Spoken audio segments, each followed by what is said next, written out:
Today we are going to compare my Gen 3 Glock home-built clone against an actual factory Glock. In fact, my favorite Glock, the 19X.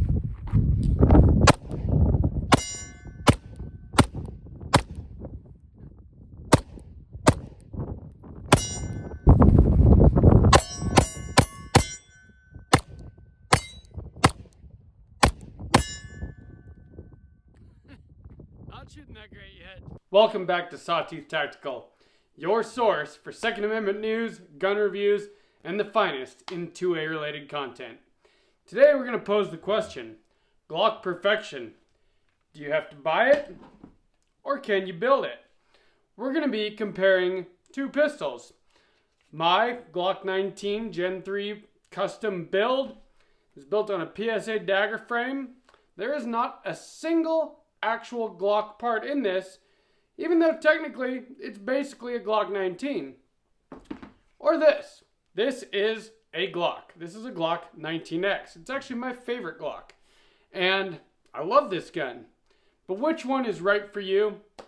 Pay attention, make sure you're subscribed, and maybe we'll find out. This is my home build, my PSA Dagger Gucci Glock on a budget.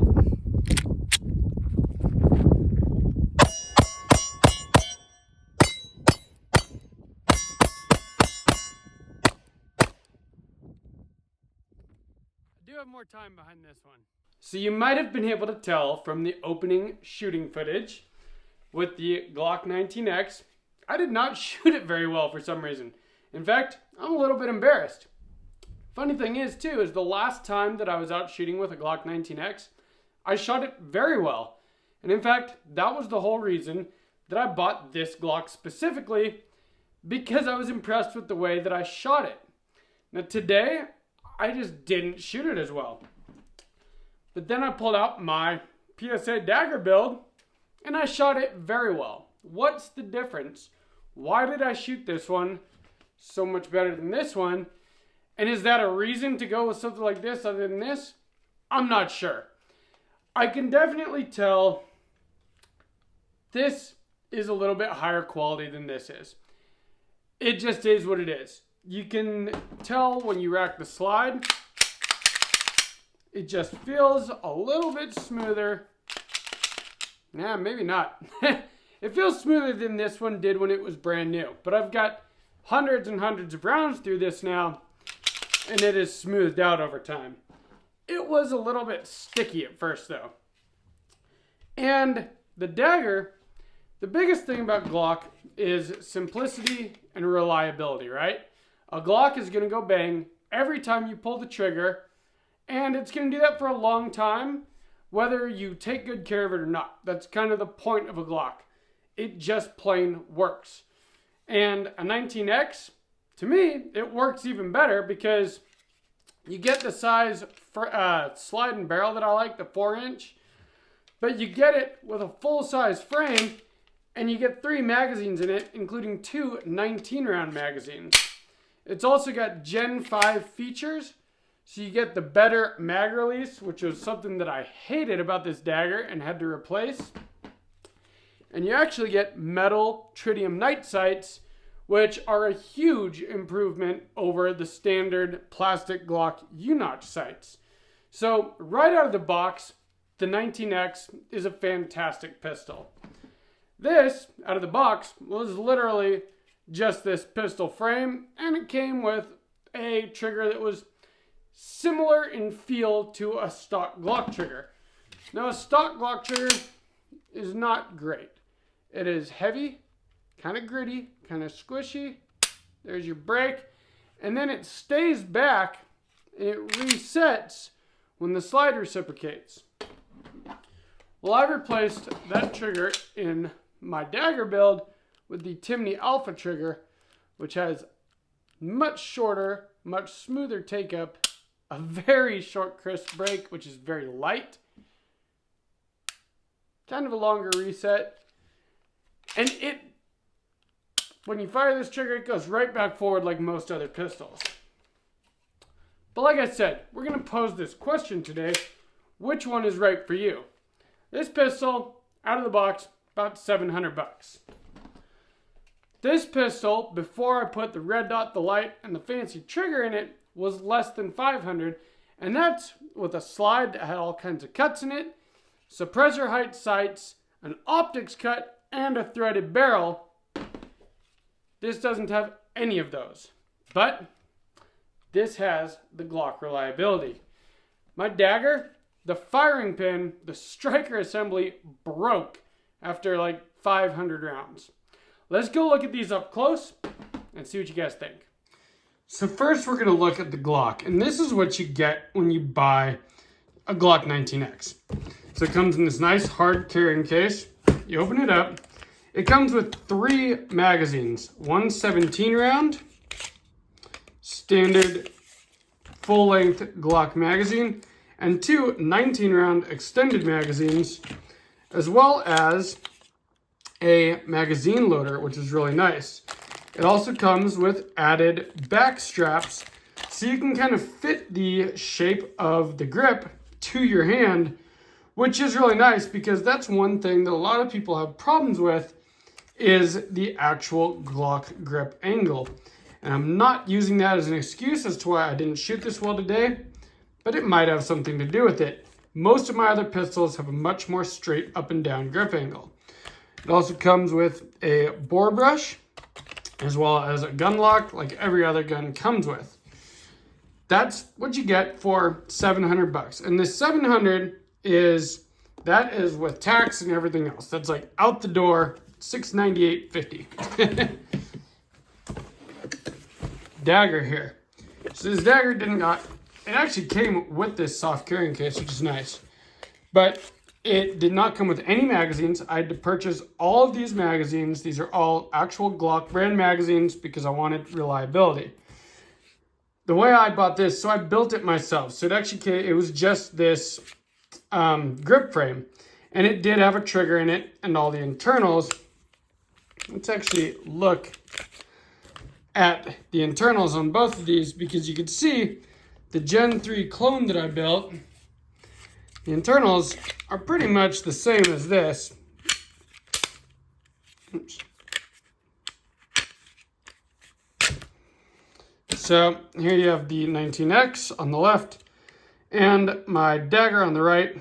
You can tell that they definitely come from the same design. Very, very similar. But the Dagger I built myself. So it does have this aftermarket trigger in it. That is the biggest difference you'll see in these. This is your standard Glock trigger system.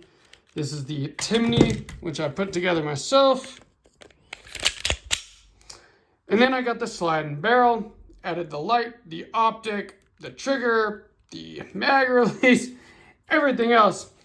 And this cost, let's see, I don't know, it's probably about $1,000 in total. So $300 more than this 19X. Is it worth $300 more in value though? I am not so sure. I know that I can rely on a Glock and that it's going to work for thousands of rounds no matter what. I assumed I would have that same kind of reliability with a Glock clone. And if you guys have been watching my channel, you'll know that the striker broke after only a few hundred rounds. The 19X is nice because it has some upgraded features that you don't get on a lot of basic Glocks. You do get metal tritium night sights, which is nice. You also get the compact Glock 19 size slide and barrel, but with the full size frame and 19 round magazines.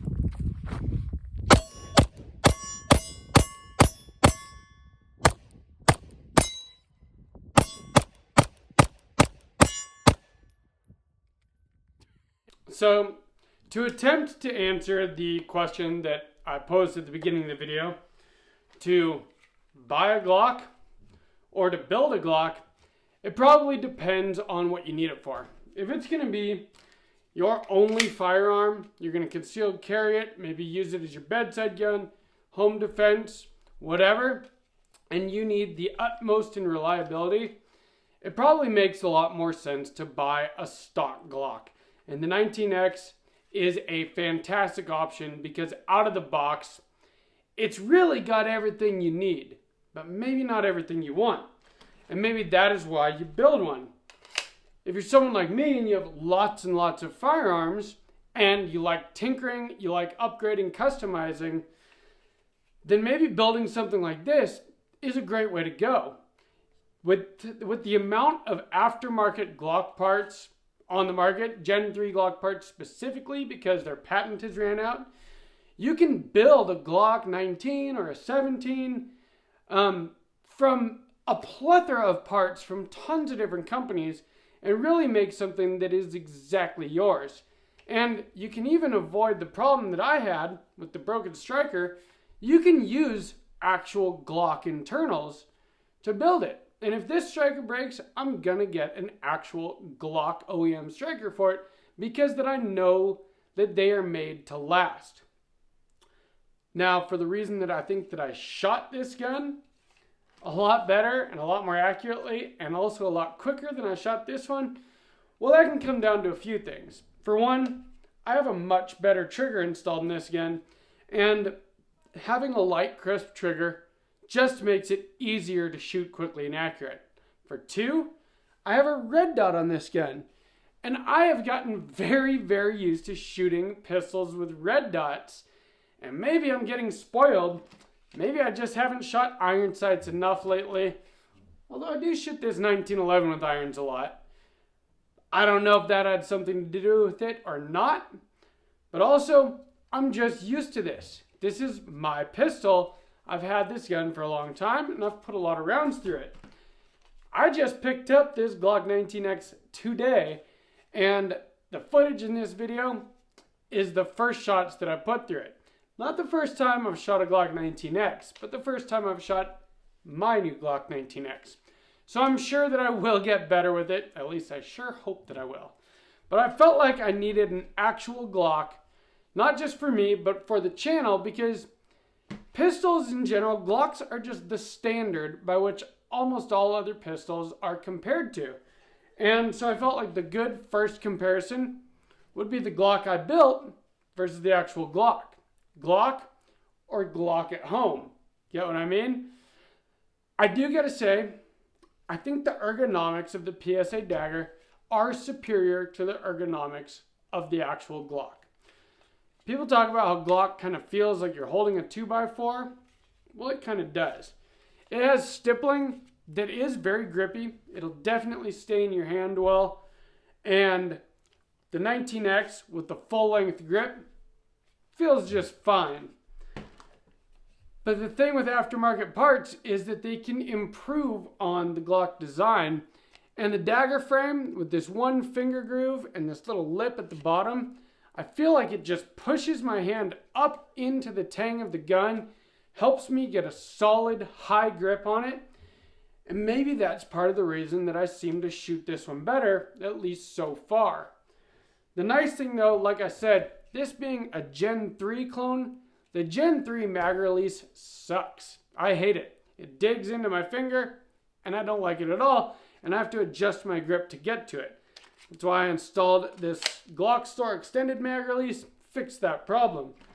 But the Gen 5s, or the 19X, which is technically like between a Gen 4 and a Gen 5, they've fixed that. The mag release on this, very easy to actuate. Don't have to change your grip up, works great. If you're gonna buy a stock Glock, I think this is a great way to go. The Glock 45, same thing. It's actually the same size pistol with the compact slide and barrel with the full size grip.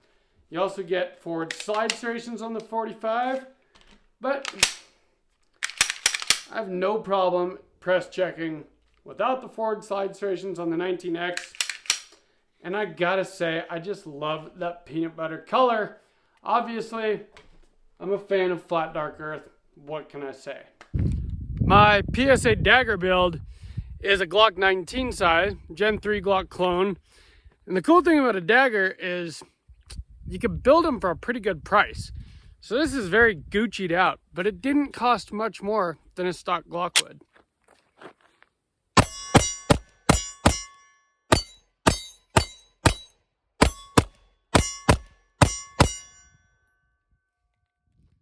boy, is it fun to shoot. If you enjoyed this video, please subscribe to Sawtooth Tactical.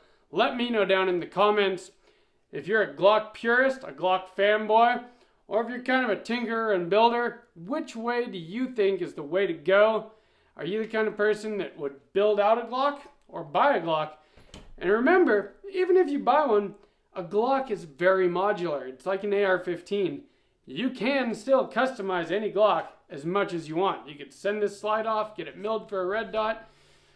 I think that this Glock is going to have to get this same light just due to the color. It'll look fantastic on it.